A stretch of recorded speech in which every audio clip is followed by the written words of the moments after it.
سلطانی. بسم اللہ الرحمن الرحیم. اللہ تبارک و تعالیٰ کے پاکیزہ نام سے شروع کرتے ہیں جو بہت مہربان نہایت رحم والا ہے. درس بخاری شریف کا سلسلہ جاری و ساری ہے. پچھلے پروگرام میں ہم نے 69 نمبر حدیث پر درس قرآن کیا تھا، جس میں نبی کریم صلی اللہ علیہ وسلم نے لوگوں کو آسانی فراہم کرنے کا حکم ارشاد فرمایا کہ انہیں آسان احکام بیان کرو، سخت احکام بیان نہ کرو، انہیں خوشخبری دو اور تنفر میں نفرت میں مبتلا نہ کرو. اس لیے ہمیں کوشش یہی کرنی چاہیے. اس کا خلاصہ ہم نے آپ کی خدمت میں عرض کیا تھا کہ تمام لوگ جو احکام بیان کرنے والے ہیں، کسی بھی لحاظ سے کوئی ان کے ماتحت ہے جو ان کے حکم کو سنے گا، اسے چاہیے کہ نرم احکام بیان کریں. جہاں تک اس دور میں رعایت کے پہلو نکال کر لوگوں کو بتائے جا سکتے ہوں وہ پہلو بتائیں، تاکہ لوگوں کے لیے دین پر چلنا آسان محسوس ہو، لوگ دین سے متنفر نہ ہوں، دینداروں سے نفرت نہ کریں، تعلیم اسلام انہیں بوجھ محسوس نہ ہو. یہ پوائنٹ سمجھنے کی ضرورت ہے. اس کو سمجھنا پڑے گا. اگر کوئی اس قسم کی رعایت دے رہا ہے تو اس کے بارے میں فوراً یہ کہنا کہ جن میں تقوی نہیں ہے، پرہیزگاری نہیں ہے، یہ غلط ہوتا ہے. جو یہ تقوی پرہیزگاری کے دعوے کرنے والے ہیں، ہم اچھی طرح ان کو جانتے ہیں کہ وہ کتنی تقوی اور پرہیزگاری کس کس مقام پر اس کا مظاہرہ کر رہے ہیں. جہاں اپنے لیے سختی کے پہلو نکلتے ہوں، جان پھنستی ہوئی محسوس ہو، وہاں آسانی کے پہلو فوراً ڈھونڈ لیے جاتے ہیں. اور جب عوام الناس کے لیے کوئی ہم حکام بیان کرتے ہیں، اس میں سختی کے پہلو ڈھونڈے جاتے ہیں. یہ مناسب نہیں ہے. جب اپنے لیے انسان بہت سے مقامات پر آسانی کے پہلو ڈھونڈ رہا ہے تو لوگوں کے لیے بھی پھر آسانی کے پہلو ہی نکالیں. ہم نے یہ پہلے آپ کو سمجھایا کہ بیجا نہیں، زبردستی نہیں کہ ترمیم پیدا کریں، با اجازت شرع. جہاں شریعت اجازت دے وہاں پر آسانی اور نرمی کا معاملہ ہی ہونا چاہیے. اس سلسلے میں دیکھیں ذرا ایک دو حدیث پاک سماعت فرمائیں کہ حضرت ابو ہریرہ، یہ ابھی بخاری کی نہیں ہے، یہ میں اضافی عرض کر رہا ہوں، جیسے بخاری میں آگے آئے گی یہ حدیث پاک. حضرت ابو ہریرہ رضی اللہ تعالیٰ عنہ بیان کرتے ہیں کہ نبی کریم صلی اللہ علیہ وسلم نے ارشاد فرمایا کہ جب تم میں سے کوئی شخص لوگوں کو نماز پڑھائے تو تخفیف کے ساتھ نماز پڑھائے، یعنی ہلکی نماز پڑھائے، کیونکہ ان نمازیوں میں کمزور، بیمار اور بوڑھے ہوتے ہیں. اور جب تم میں سے کوئی شخص اپنی نماز پڑھے تو جتنی چاہے لمبی نماز پڑھے. تو آپ غور کریں کہ دیکھیں اس میں یہی آسانی کا پہلو نکالنے کا حکم ارشاد فرمایا گیا ہے. اور آپ کو یاد ہوگا کہ میں نے 68 نمبر حدیث پاک کے تحت جو حضرت عبداللہ بن مسعود رضی اللہ تعالی عنہ اس کے راوی تھے کہ وہ کہتے تھے کہ نبی کریم صلی اللہ علیہ وسلم واعظ و نصیحت کے سلسلے میں ہماری طبیعت و ہماری کیفیات کی رعایت کرتے تھے تاکہ ہم اکتا نہ جائیں. اس میں آپ کی خدمت میں عرض کیا تھا کہ لمبے لمبے صلاۃ و سلام پڑھنا، لمبے لمبے خطبے دینا، لمبی لمبی نمازیں پڑھنا یہ مناسب نہیں ہے. اس سے لوگ تنفر کا شکار ہوتے ہیں. تو دیکھیے جو فرض نماز ہے نبی کریم صلی اللہ علیہ وسلم اس میں فرما رہے ہیں کہ اس میں آسان نماز پڑھاؤ، ہلکی نماز پڑھاؤ، تاکہ لوگ متنفر نہ ہو جائیں. بوڑھے بھی ہیں، کمزور بھی ہیں، بچے بھی ہوتے ہیں، اور ہم فرض چھوڑ کے جو مستحبات ہیں اس میں اتنی طوالت پیدا کر دیتے ہیں کہ لوگ بیچارے پریشان ہو جاتے ہیں. یہ ذرا سوچنے کی ضرورت ہے. اسی طریقے سے حضرت عائشہ صدیقہ رضی اللہ تعالی عنہا ارشاد فرماتی ہیں کہ نبی کریم صلی اللہ علیہ وسلم کسی عمل کو ترک فرما دیا کرتے تھے حالانکہ وہ عمل آپ کو محبوب ہوتا تھا.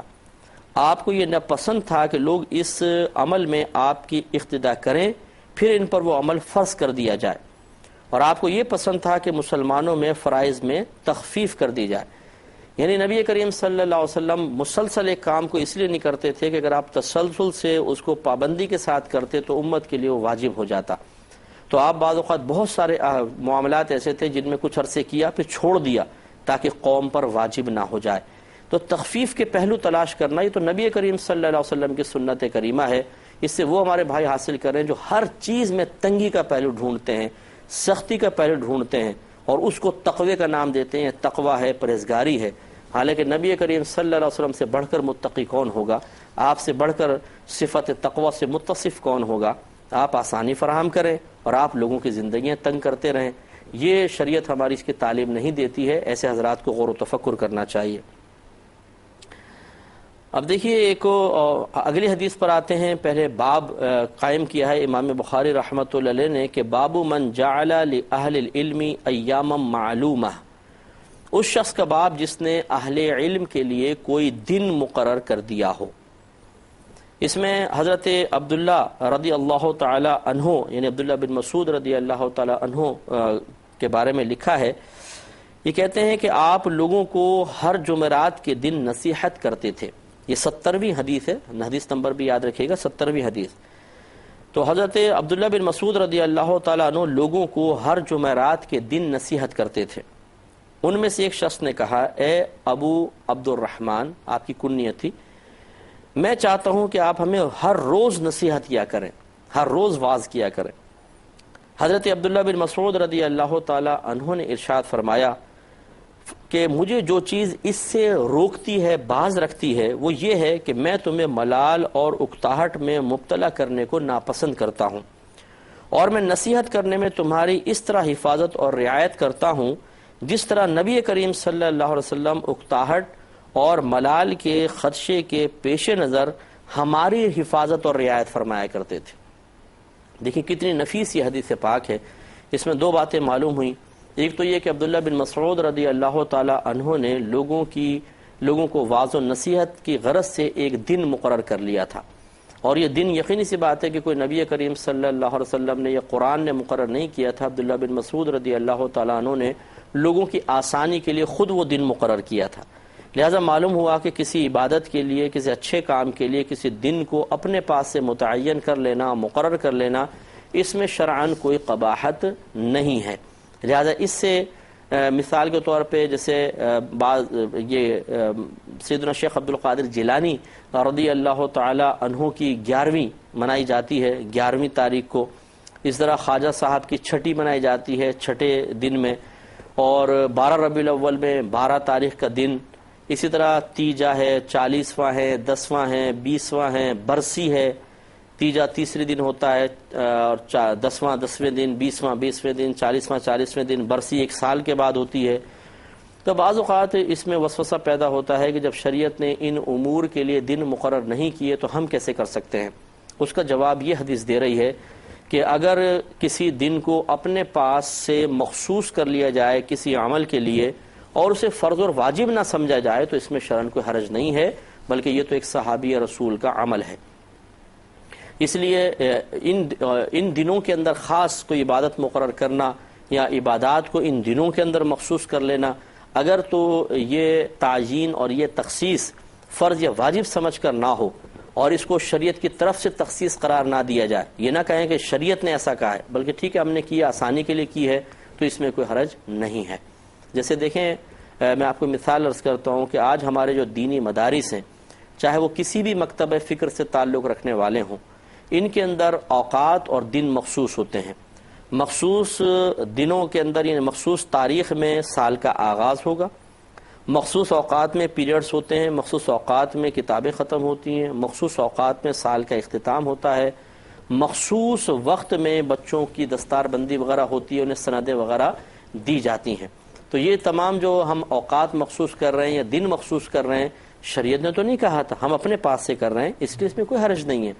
اسی طریقے سے نمازوں کے اوقات دیکھیں، جماعت کے اوقات، ہر مسجد کے اندر اپنے اپنے اوقات مخصوص کیے ہوتے ہیں۔ یہ شریعت نے تو نہیں کہا تھا اوقات مخصوص کرنا، لیکن ہم لوگوں کی آسانی کے لیے وقت مخصوص کر لیتے ہیں۔ اس لیے یاد رکھیں کہ وقت مخصوص کرنا یہ اگر فرض اور واجب سمجھ کر نہ ہو، اسے شریعت کی طرف منسوب نہ کیا جائے کہ شریعت نے ایسا کہا ہے، تو پھر اس میں کوئی حرج نہیں ہوتا، کر سکتے ہیں۔ جو جہاں ممانعت آپ کو ملے گی کہ دن مخصوص نہیں کرنے چاہیے، وہاں مراد یہ ہوگی کہ آپ اسے شریعت کی طرف منسوب کر کے کہیں کہ شریعت نے ایسا کہا ہے، اور یا پھر اس کو لازم و ضروری سمجھیں کہ اس دن کرو گے تو ہوگا، اس دن کرو گے تو یہ عمل نہیں ہو سکتا ہے، تب وہ ممنوع ہوگا، ورنہ شریعت نے اس کو منع نہیں کیا ہے۔ دوسری بات یہ کہ ایک شخص نے جو ذوق و شوق رکھتا تھا، حضرت عبداللہ بن مسعود رضی اللہ تعالیٰ عنہ سے عرض کی کہ حضرت ایک ہفتہ بہت طویل ہو جاتا ہے، ایک ہفتے بعد آپ تشریف لاتے ہیں تو کیوں نہ روزانہ واعظ و نصیحت ہو؟ لیکن آپ نے ارشاد فرمایا کہ نہیں، نبی کریم صلی اللہ علیہ وسلم کے طریقہ کار کے مطابق میں نہیں چاہتا ہوں کہ روزانہ واعظ و نصیحت کر کے تمہارے لیے اکتاہٹ اور ملال کا سامان کروں، اس لیے ایک ہفتے میں اس طرح کروں گا۔ اسی طرح وہ لوگ غور کریں، تفکر کریں کہ جو روزانہ واعظ و نصیحت کا سلسلہ جاری و ساری رکھنے کی کوشش کرتے ہیں، اور وہ واعظ و نصیحت اتنا پاورفل بھی نہیں ہوتا ہے، اور لوگ اس سے متنفر ہو رہے ہوتے ہیں، لوگ بیٹھنے کے لیے تیار نہیں ہیں، لوگ سننے کے لیے تیار نہیں ہیں، زبردستی پکڑنا، زبردستی بٹھانا اور ان کو زبردستی سنانے کی کوشش کرنا، اس سے کیا فائدہ حاصل ہوگا؟ انہیں یہ حدیثیں دیکھنی چاہیے کہ جس دین کی آپ تبلیغ کرنا چاہتے ہیں، جس نبی کریم صلی اللہ علیہ وسلم کی طرف آپ بلانا چاہتے ہیں، ان کی تعلیمات کی طرف، وہ آپ کو لوگوں کی اکتاہٹ اور ملال کے بارے میں نصیحت کرتے ہوئے نظر آتے ہیں۔ وہ صحابی حضرت عبداللہ بن مسعود اگر رضی اللہ تعالیٰ عنہ اگر روزانہ واعظ و نصیحت کرتے تو زیادہ فائدہ متوقع تھا، لیکن آپ جیسا صحابی رسول یہ فرما رہا ہے کہ نہیں، ہفتے میں ایک دفعہ واعظ و نصیحت ہوگا تاکہ لوگ ملال میں مبتلا نہ ہو جائیں۔ اس لیے ذرا تھوڑا سا سوچنا چاہیے، تفکر کرنا چاہیے، اور ہم تبلیغ دین کے سلسلے میں، واعظ و نصیحت کے سلسلے میں اعتدال قائم کریں اور لوگوں کی طبیعتوں کا ضرور لحاظ کریں۔ اگر ہم نہیں کریں گے تو یہ خلاف سنت اور مکروہ طریقہ ہوگا۔ آگے چلتے ہیں۔ نبی کریم یہ پہلے ایک باب قائم کیا ہے امام بخاری رحمۃ اللہ علیہ نے، پھر 71ویں حدیث 71 نمبر حدیث پاک اس کے تحت عرض کریں گے۔ باب ہے بابو من یرید اللہ بہ خیرا یفقہہ فی الدین، یعنی اس بات کے باب کہ جس شخص کے ساتھ اللہ تبارک و تعالی بھلائی کا ارادہ فرما لے اس کو دین کی سمجھ عطا فرما دیتا ہے۔ یعنی اس امام بخاری نے ایک حدیث کا ٹکڑا ہے، گویا کہ یہ اس کو بطور باب ذکر کیا۔ حدیث پڑھتے ہیں پھر اس پہ تبصرہ کریں گے انشاءاللہ۔ حضرت معاویہ یہ حمید بن عبد الرحمن کہتے ہیں کہ میں نے امیر معاویہ رضی اللہ تعالی عنہ کو خطبہ دیتے ہوئے سنا۔ وہ کہہ رہے تھے کہ میں نے نبی کریم صلی اللہ علیہ وسلم کو یہ فرماتے ہوئے سنا ہے کہ جس شخص کے ساتھ اللہ تبارک و تعالی خیر کا ارادہ فرماتا ہے اس کو دین میں سمجھ عطا فرما دیتا ہے، اور میں صرف تقسیم کرنے والا ہوں اور اللہ تعالی عطا فرماتا ہے، اور یہ امت یعنی یہ ایک گروہ ہمیشہ اللہ تعالیٰ کے دین پر قائم رہے گا اور کسی کی مخالفت سے اس کو کوئی ضرر نہیں ہوگا یہاں تک کہ اللہ تعالیٰ کا حکم یعنی قیامت آ جائے۔ اس کا عربی متن دیکھ لیجئے کہ نبی کریم صلی اللہ علیہ وسلم نے فرمایا کہ من یرید اللہ بہ خیرا، جس شخص کے ساتھ اللہ تبارک و تعالیٰ بھلائی کا ارادہ فرمائے، یفقہہ فی الدین، تو اللہ تعالیٰ اسے دین میں سمجھ عطا فرما دیتا ہے۔ وانما انا قاسم، اور محض میں تقسیم کرنے والا ہوں، واللہ یعطی، اور اللہ تبارک و تعالیٰ عطا فرماتا ہے۔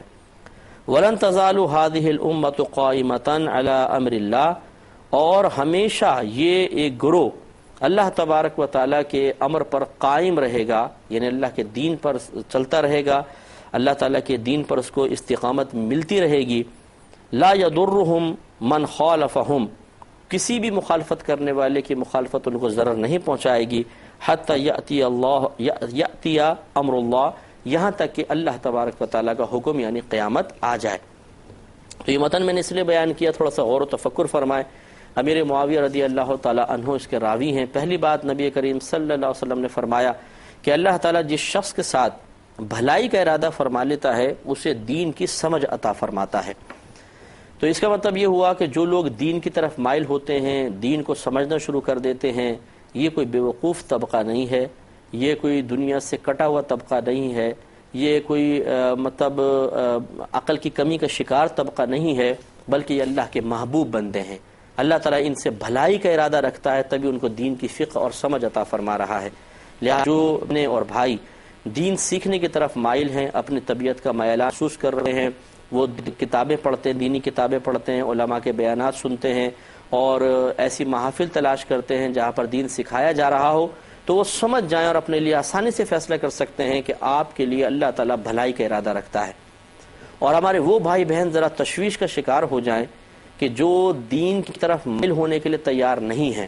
اس کا مطلب یہ ہے کہ جب ان کو دین کی سمجھ حاصل نہیں ہوگی تو اس طریقے سے انہیں اللہ تبارک و تعالیٰ کی طرف سے بھلائی کا ارادہ یا بھلائیاں حاصل نہیں ہوں گی، تو یہ ان کے لیے تشویشناک بات ہے۔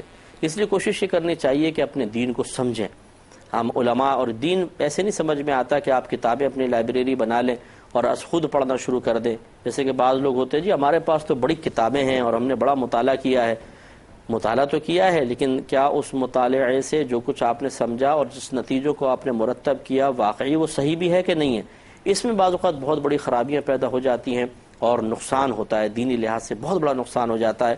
اس لیے ہمارا مشورہ یہ ہوگا کہ علماء، اچھے علماء آپ تلاش کریں، آپ ضرور پڑھیں، اس کا انکار نہیں ہے، لیکن جو کچھ آپ نے رزلٹ نکالا، جو کچھ آپ جس نتیجے پر آپ پہنچے، کوشش کریں کہ علماء سے تھوڑا سا رابطہ رکھیں اور ان سے تصحیح ضرور کروا لیں کہ میں جو سمجھ سکا ہوں کیا یہ صحیح ہے. یا پھر مثال کے طور پہ جیسے آپ قرآن پڑھنا چاہتے ہیں اچھی تفسیر کے ساتھ پڑھیں، حدیث پڑھنا چاہتے ہیں اچھی شرح کے ساتھ پڑھیں، اس طرح فقہ کی کتاب پڑھنا چاہتے ہیں تو اچھے مستند علماء کرام کی لیں. اور اسی طرح آپ اگر میڈیا پہ پروگرام دیکھنا چاہتے ہیں اچھے علماء کے پروگرام دیکھیں تاکہ ان سے آپ کے علم میں اضافہ ہو. تو سمجھ لیجئے اگر آپ یہ کام کرنا شروع ہو گئے ہیں تو اللہ تبارک و تعالیٰ آپ سے بھلائی کا ارادہ فرما رہا ہے. پھر سرکار نے فرمایا کہ وَإِنَّمَا أَنَا قَاسِمٌ، اور محض میں تقسیم کرنے والا ہوں. ویسے تو کتاب العلم کے تحت ہی چونکہ حدیث پاک آئی ہے، لہٰذا یہ بھی اس کا معنی کر سکتے ہیں کہ میں علم کو بانٹنے والا ہوں. قاسم کہتے ہیں تقسیم کرنے والے کو، بانٹنے والے کو. واللہ یعطی، اور اللہ تعالیٰ عطا فرمانے والا ہے، یعنی اللہ مجھے علم دیتا ہے اور میں تمہارے درمیان علم کو بانٹتا ہوں. لیکن یاد رکھیں کہ جب نبی کریم صلی اللہ علیہ وسلم مطلقاً کوئی کلام فرمائے، کوئی اس میں کنڈیشن نہ ہو، کوئی خاص وصف ذکر نہ کیا جائے، تو اس سے عمومی معنی لینا بہت اچھا ہے. تو میں بانٹتا ہوں، میں تقسیم کرتا ہوں اور اللہ تعالیٰ مجھے عطا فرماتا ہے. اگر اس کو آپ دوسرے مفہوم میں لے لیں کہ اللہ تعالیٰ مجھے نعمت عطا فرماتا ہے، میں لوگوں میں نعمتیں تقسیم کرتا ہوں. اور ایسا ہوا ہے کہ نبی کریم صلی اللہ علیہ وسلم سے صحابہ کرام نے پانی طلب کیا، آپ نے اپنی انگلیوں سے پانی کے چشمے جاری کر دیے. صحابہ کرام علیہم الرضوان نے بھوک کا آپ کے سامنے ذکر کیا، آپ نے کھانے میں اضافہ فرما دیا. اور ہزاروں صحابہ کرام، سینکڑوں صحابہ کرام مطلب سیراب ہوئے اور انہوں نے پانی بھی ان کو ملا، کھانا بھی وافر مقدار میں ملا. اسی طریقے سے کسی نے دعا کے لیے کہا، اپنے ہاتھ اٹھا دیے، بارشیں برسنا شروع ہو گئی، خوشحالی آ گئی. تو حقیقتاً نبی کریم صلی اللہ علیہ وسلم بارگاہ الہی سے نعمت حاصل کر کے لوگوں تک پہنچانے کا ایک بہت بڑا وسیلہ اور ذریعہ ہیں. تو آپ کو اگر مطلقاً اس قاسم کے لفظ سے یہ کہا جائے کہ آپ اللہ تعالیٰ کی عطا سے قاسم علم بھی ہیں اور قاسم نعمت بھی ہیں، تو اس میں کوئی خرابی نہیں ہے. ہمارے نبی کریم صلی اللہ علیہ وسلم کے دست قدرت میں، آپ کے مبارک ہاتھوں میں گویا کہ کائنات کے خزانے رکھ دیے گئے ہیں. آپ جس کو جب چاہیں، جتنا چاہیں، جو چاہیں عطا فرما دیں، لیکن اللہ تعالیٰ کے حکم سے، اللہ کے اذن سے آپ عطا فرماتے ہیں.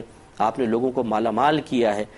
حضرت ابو ہریرہ رضی اللہ تعالیٰ عنہ کی روایت بڑی معروف اور مشہور آپ نے سنی ہے کہ آپ نے نبی کریم صلی اللہ علیہ وسلم سے حافظے کی کمی کی شکایت کی. رسول اللہ میں چیزیں سنتا ہوں یاد نہیں رہتی ہیں. سرکار نے فرمایا اپنی چادر بچھاؤ. چادر بچھائی. سرکار نے اس طرح جیسے لب بھرتے کچھ لے کر یوں چادر میں ڈالا، جو نظر نہیں آیا، فرمایا اس کو سمیٹ لو. حضرت ابو ہریرہ رضی اللہ تعالیٰ عنہ نے چادر کو سمیٹ لیا. کہتے ہیں میں نے سینے کے ساتھ لگایا. وہ دن ہے اور آج کا دن ہے، کہتے ہیں پھر مجھے کوئی چیز نہیں بھولی. تو دیکھیں قوت حافظہ سرکار نے عطا فرما دی. اس طرح کی سینکڑوں حدیثیں ہیں کہ جس میں نبی کریم صلی اللہ علیہ وسلم اپنے صحابہ کرام کو کچھ نہ کچھ عطا فرماتے ہوئے نظر آتے ہیں.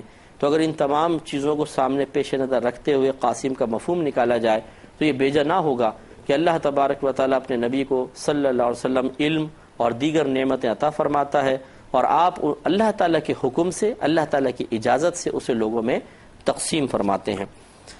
پھر حضرت نبی کریم صلی اللہ علیہ وسلم کا یہ حدیث حضرت امیر معاویہ کوٹ کر رہے ہیں کہ سرکار نے ارشاد فرمایا کہ اس امت کا ایک گروہ ہمیشہ حق پر قائم رہے گا، ہمیشہ باقی رہے گا. کسی کا ضرر اس کو، کسی کی مخالفت اس کو ضرر نہیں پہنچا سکتی. اب وہ گروہ کون ہے؟ اس میں مختلف کلام ہیں. بعض نے کہا کہ وہ علماء ہیں، فقہاء ہیں، بعض نے کہا کہ وہ مفتیان کرام ہیں، بعض نے کہا کہ وہ زہاد زمانہ ہیں، صالحین ہیں، کہ یہ ہمیشہ قائم رہیں گے. کسی کی مخالفت ان کو نقصان پہنچا کر ضرر، یعنی اس طرح نہیں کر سکتی کہ نیست و نابود ہو جائیں. اللہ تعالی ہمیں بھی ان میں کر دے. اور حقیقتاً علماء کا گروہ قیامت تک جاری و ساری رہے گا، اس کو کوئی ختم نہیں کر سکتا ہے. اللہ تعالی حدیث کو سمجھنے کی توفیق عطا فرمائے. آمین. وآخر دعوانا ان الحمدللہ رب العالمین. اے اللہ